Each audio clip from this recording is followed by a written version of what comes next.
speed, superior handling, and style in an automobile, and they will answer Corvette. Ask any Corvette owner to name the one person that symbolizes the spirit of this legendary automobile, and they will answer Zora Arkus Duntov. Born in Belgium of Russian parents, Zora Arkus Duntov grew up yearning to succeed against the odds. And certainly the odds seemed to be against him in the cold and hunger of his pre-war Russia of his childhood. Was it this basic struggle to survive that gave him the spirit and determination to strive for excellence?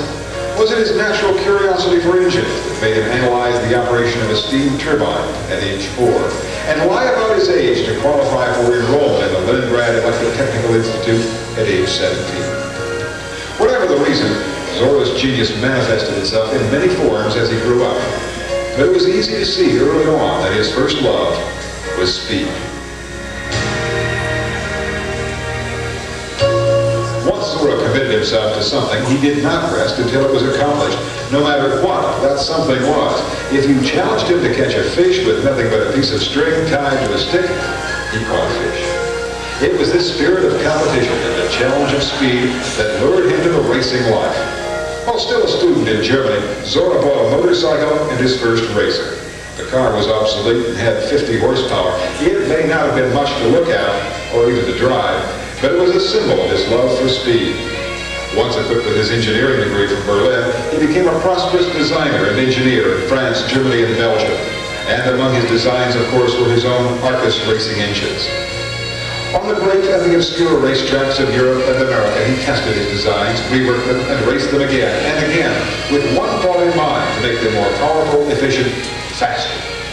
The Arden V8 engine was available from Zora's own Arden Mechanical Corporation by the late 1940s. It was lightweight, fuel-efficient, and reasonably priced. Installed in the sleek body of an Allard, the designer most surely was proud of its grace and power as he sat behind the wheel. For a brief moment, perhaps, his restless spirit was satisfied. But not for long. While working in England for Allard as a technical consultant, Zora met an American general, General Griswold, who told him that he belonged in Detroit. Detroit? What did a European engineer know of Detroit? But on the advice of the general, he wrote to Ed Cole, Chief of Engineering for Chevrolet. Only after some time and negotiation was GM able to lure Zora to the States. In May of 1953, he began working for GM Research and Development. It was a rocky road at first. Zora still had some racing commitments to fulfill. He risked his career to meet those commitments. At that time, Ed Cole did not understand that racing was Zora's inspiration, but eventually he would. Zora's first look at the Corvette was at its unveiling in 1953. Of that first impression, he says, "I remember thinking it was the most beautiful car I had ever seen." His impression of its handling was not as favorable, but that would not last for long. Zora adopted the fledgling car, determined to improve its behavior. It was a labor of love, extra work, done on the side because the Corvette was not one of his assignments as an employee of Chevrolet Research and Development. In the next couple of years, he would continue to work on the Corvette. It was a turbulent time for the car. Poor sales made its future uncertain. In 1955, Ford's introduction of the Thunderbird gave the Corvette new competition. This new competition was the Corvette's second chance. It was around this time that Zora tried to promote the idea that a sports car must have superior performance to a passenger car. Behind this idea was a dream to build a special version of the Corvette for racing. But before seeing that dream become a reality, he would perfect a new V8 engine for Chevy. On September 9, 1955, Zora, his V8 and a 56 Chevy sedan would break a record at Pikes Peak, a performance breakthrough. January 1956 Daytona. It's the Corvette's turn, equipped with only a 265 V8 and a Duntov camshaft that skims the sands at over 150 miles an hour. Zora's dream is fast becoming a reality. In March of 1956, the V8 Corvette was taken to Sebring to compete, but it wasn't ready. Zora's disappointment in Chevy's decision to race the car prematurely turned into determination. At GM's proving grounds in April, his test Corvette would slide off the track, leaving Zora with a broken back, which put him in a body cast for 5 months. Even in this condition, the Duntov spirit prevailed. Of his time in the hospital, his wife Elfie tells us that even here, Zora enjoyed the good life. But there wasn't much time for relaxation in the hospital because General Motors needed him back on their fuel injection project, which was falling behind schedule. He went back to work, body cast and all. But what of his dream of a racing Corvette? His opportunity would come when he was assigned to put his Corvette V8 engine into a Jaguar body for the purpose of racing. Rather than shoehorn the engine into a Jaguar, Zora convinced General Motors that Chevrolet should prove their ability to design a racing body. The result was the Corvette SS. But the racing career of the SS was a short one, cut off by a ban imposed by the Automobile Manufacturers Association on racing. GM agreed to comply with the ban. Zora continued to experiment with racing engines until GM reissued a total ban on racing. Thus it would appear that Zora's racing dreams for Chevrolet had ended. But if you believe in miracles, then you know that at the height of the ban came Surge.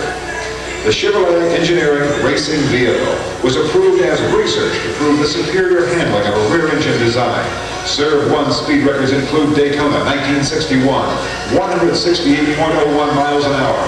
1964, 206.10 miles an hour. Surge 2 broke that record, reaching 212.01 miles an hour at Daytona in 1964.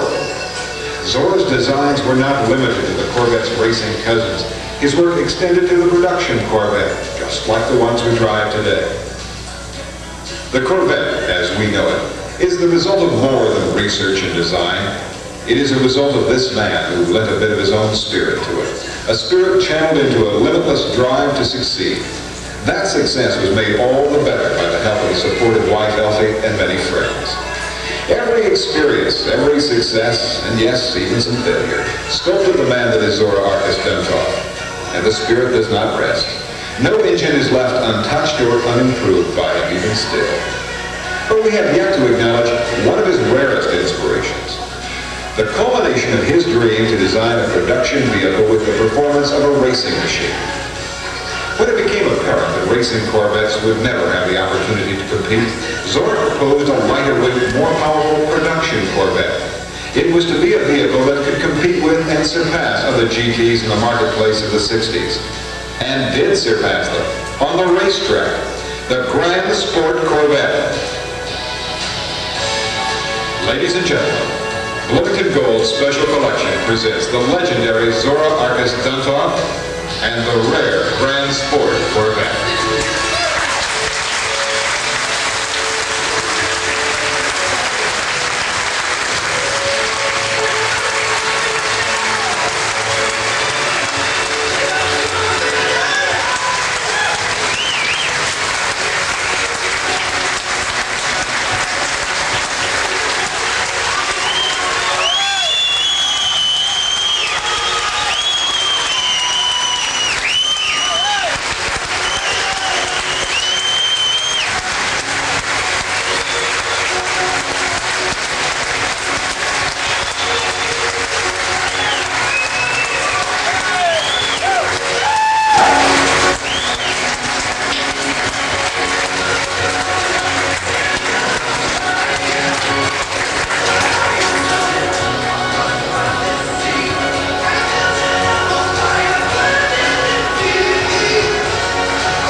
On behalf of the Board of Directors of Corvette Corral and Bloomington Gold, we present this tribute to Mr. and Mrs. Zora Arkus Duntov.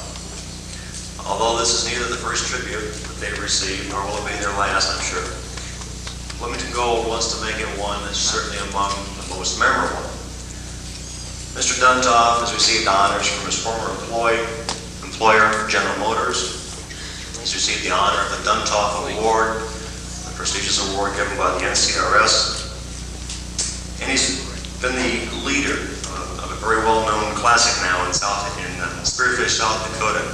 Zora has led the road tour at the classic in Spearfish, South Dakota, and many other regional events across the United States where this man has gone to enjoy the company of the people who enjoy his automobile.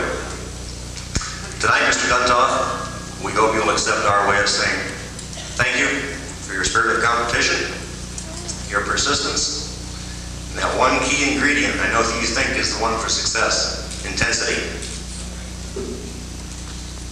Because these characteristics of yours have given us the sports car of which we Americans are most proud, the only American sports car, Corvette. Tonight, Bloomington Gold, Corvette Corral, will present to you a beautiful bronze bust that was sculpted by artist from Minneapolis, Minnesota, in your likeness, Mr. J. Paul Nessa. But before we officially present it to you, let me introduce to you and our audience those people who made this presentation tonight possible. About 8 months ago, I received a phone call from a Mr. Bob Elliott one evening as I was at home. Bob is from Minneapolis. The phone call talked about possibly a bust that may be created in the likeness of Mr. Duntov, and wanted to know what we thought of that. Well, the following events then occurred. The first thing was the board of directors of Bloomington Gold, Corvette Corral, decided it would be fitting to make this the tribute that our corporation would provide to you, and therefore finance the creation and production of this bust. Then Mr. Nessa and Mr. Elliott drove to the Duntov's home in Michigan, where they crafted the distinctive Duntov features and spirit into the clay that later would be cast into this bust that you'll see very shortly. It seemed obvious to us at that point that we should go a step further, not only create the bust, but create a little profile of Mr. Duntov, as you just saw. So, while Nessa crafted the bronze portrait, and Elliott and myself worked on the arrangements and bringing people together, working in all the minute details of making these arrangements come together, 2 more people became involved. Under the direction of Sally Zune and Mary Michael, both of Bloomington, the audio-visual program that you just saw was just assembled. That's a job I think was very well done. But it was only tonight, of all these months we've been working on this, that everybody came together and met each other for the first time. Mr. Duntov, Mr. Nessa, Mr. Elliott, the board, and the people who created the program really were not ever together before tonight, at least on a friendly basis, as we would call friends. May I introduce some of these people to you. The man who started the whole idea, Mr. Bob Elliott. Bob?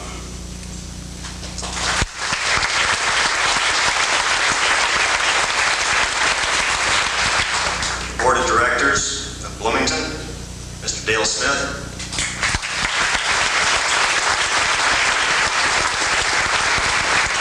Mr. John White.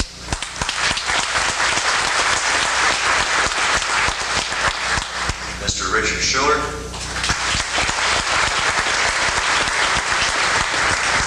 Mrs. Shirley White.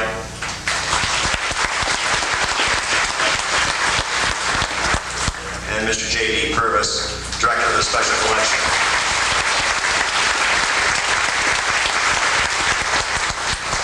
Now may I present the artist and sculptor himself, Mr. J. Paul Nessa.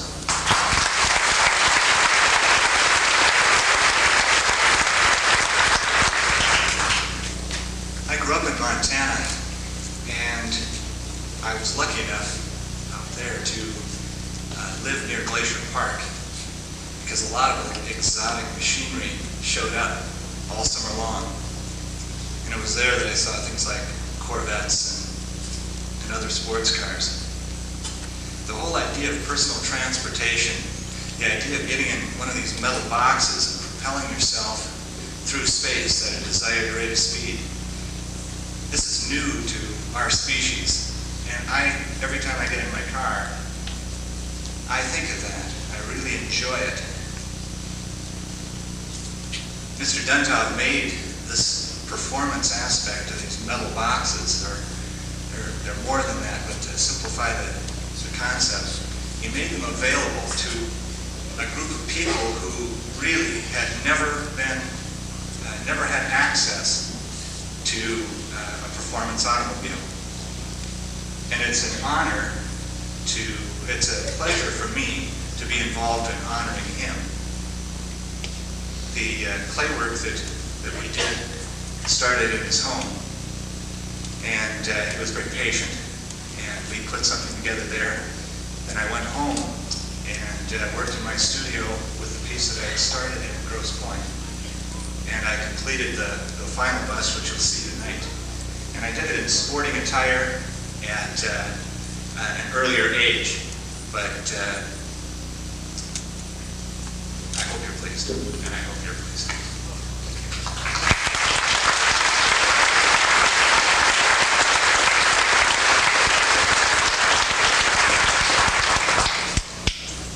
Thank you, Paul. Mr. and Mrs. Duntov, as president, and on behalf of Bloomington Gold, Corvette Corral, the Special Collection, we now present to you this bronze bust entitled Zora.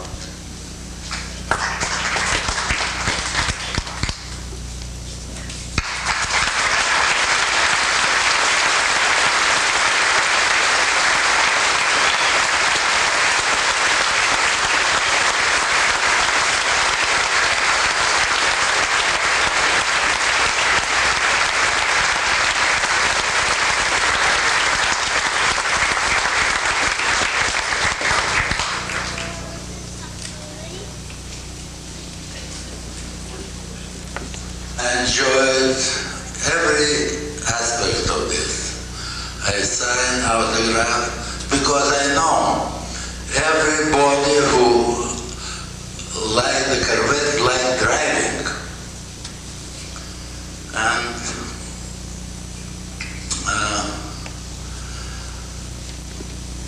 for me that's main essence of the thing. And I don't mind throng of people asking for autograph. I give them willingly, because you are the people who make it possible. Because the car we produce, if car did not find a buyer, that's a very sad situation. Well, fortunately, our effort was not in vain. Our Corvette finding this buyer, an enthusiastic buyer, and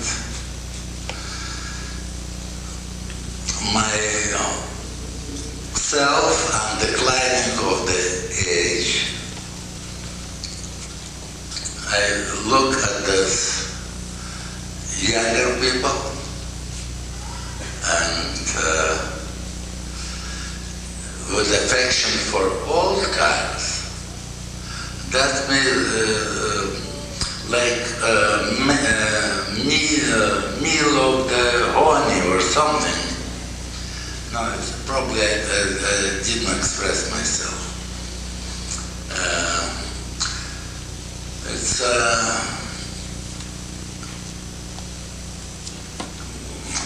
very good feeling. Myself, I have expressed to you. Well, I'm very pleased, overwhelmed by this bust.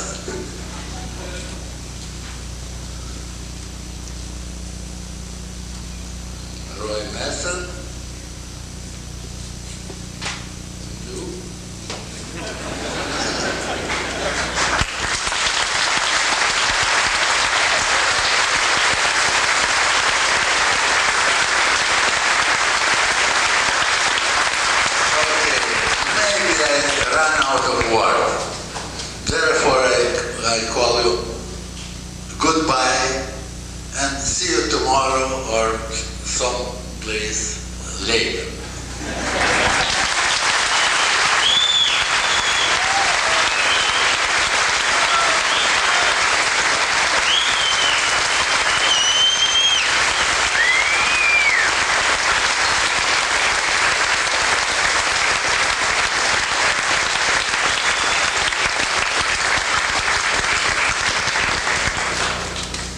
Thank you very much, Mr. Duntov. May I introduce you now, please, to the Director of the Special Collection, someone that has worked for 3 years to put these things together. Each one of them is a little bit more razor sharp than the one before. It sets a little higher goal for the following year. Please welcome Mr. J.D. Purvis.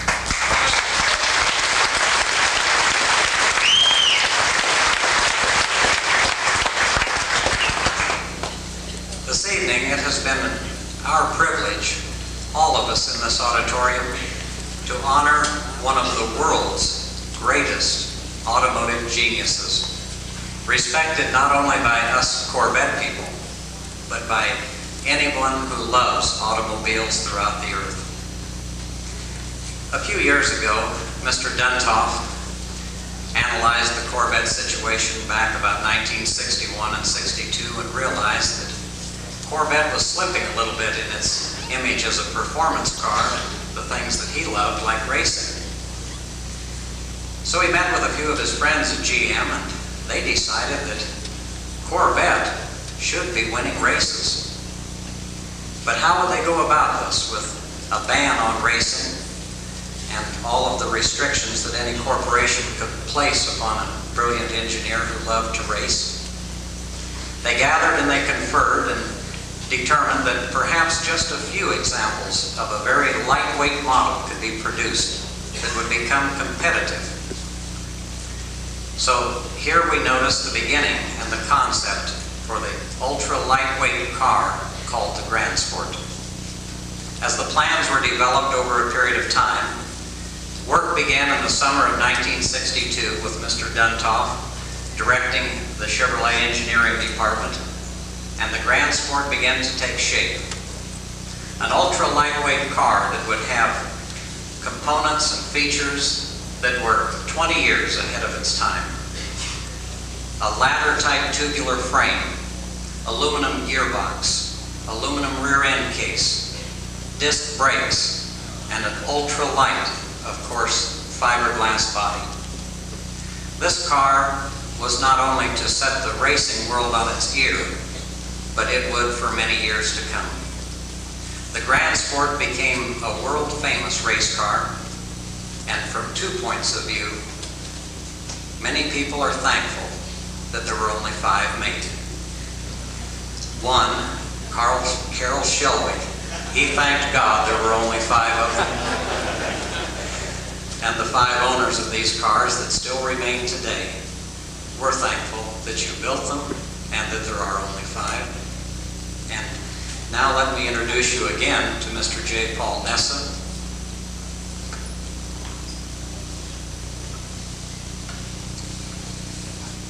After completing Zora's portrait, it was decided that I should sculpt an example of one of the Corvettes.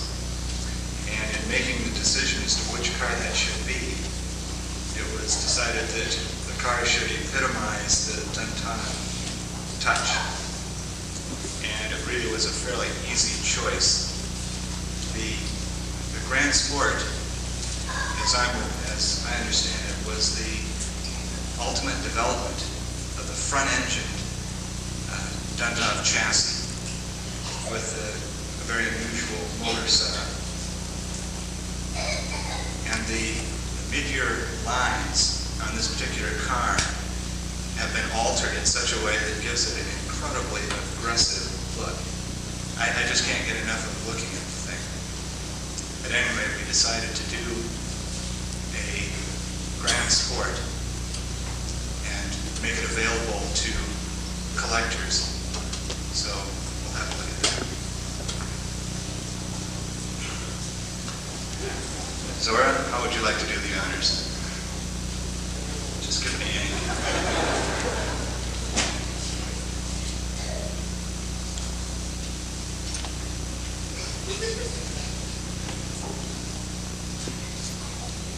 Just lift it straight up.